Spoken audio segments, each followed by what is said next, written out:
ಇನ್ನು ರಾಜ್ಯದ ಚಿಕನ್ ಪ್ರಿಯರಿಗೆ ಈ ಸುದ್ದಿ ಖಾರ ಖಾರ. 200 ರೂಪಾಯಿ ಗಡಿಯಲ್ಲಿದ್ದಂಥ ಚಿಕನ್ ಏಕಾಏಕಿಯಾಗಿ ದರ ದುಪ್ಪಟ್ಟಾಗಿ ಹೋಗಿದೆ.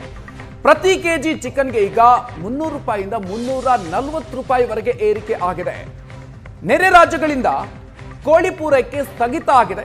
ಹೀಗಾಗಿ ಚಿಕನ್ ದರ ಭಾರಿ ಪ್ರಮಾಣದಲ್ಲಿ ಏರಿಕೆ ಆಗ್ತಾ ಇದೆ.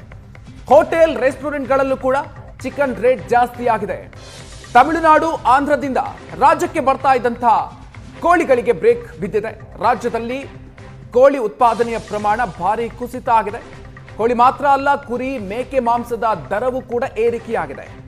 ಕೆಜಿ ಕುರಿ ಮಾಂಸಕ್ಕೆ 800 ರೂಪಾಯಿಯಿಂದ 900 ರೂಪಾಯಿಗೆ ದರ ಏರಿಕೆಯಾಗಿರೋದು ಹೀಗಾಗಿ ಮಾಂಸ ಪ್ರಿಯರಿಗೆ ಈಗ ಆಘಾತ ತಂದಿದೆ.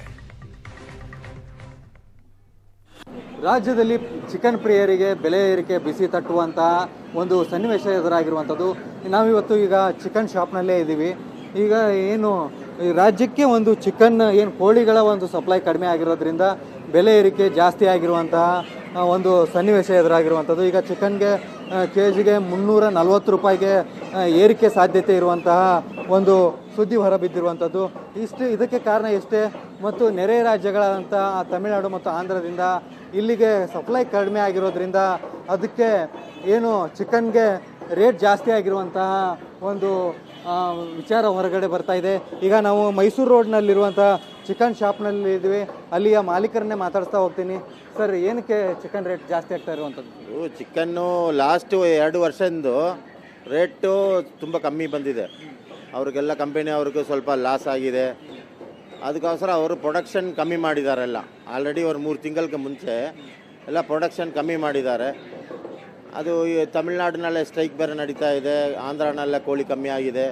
ಒಂದು 40% ತಮಿಳ್ನಾಡು ಆಂಧ್ರಕ್ಕೆ ಹೋಗ್ಬಿಟ್ಟು ಅಲ್ಲಿಂದ ತೊಗೊಂಡು ಬರೋದು. ಈಗ ಪೂರ್ತಿ ಇಲ್ಲಿಂದ ಕರ್ನಾಟಕದಲ್ಲೇ ಸಪ್ಲೈ ಆಗುತ್ತೆ. ಅದನ್ನಲ್ಲೇ ಎಲ್ಲ ಡಿಮ್ಯಾಂಡ್ ಜಾಸ್ತಿ ಆಗಿದೆ. ಅದಕ್ಕೋಸ್ಕರ ಇಲ್ಲ ಬೇರೆ ಅಂತ ಇಲ್ಲೇ ಕರ್ನಾಟಕದಲ್ಲೇ ಸಿಗುತ್ತೆ. ಇದು ಅಕ್ಕಪಕ್ಕ ರೇಟ್ ಜಾಸ್ತಿನ ಆಟೋಮೆಟಿಕ್ ರೇಟ್ ಜಾಸ್ತಿ ಆಗುತ್ತೆ.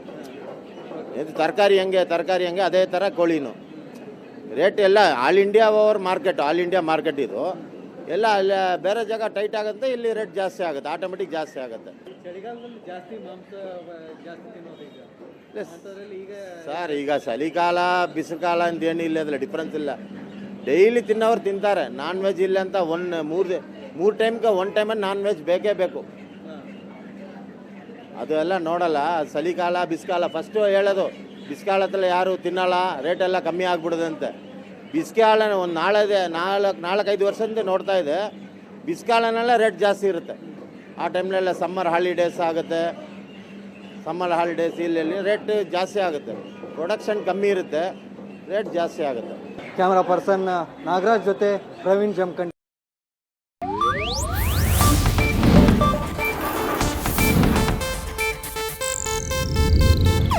ಇದು ಏಷ್ಯಾನೆಟ್ ನ್ಯೂಸ್ ನೆಟ್ವರ್ಕ್ ಪ್ರಸ್ತುತಿ.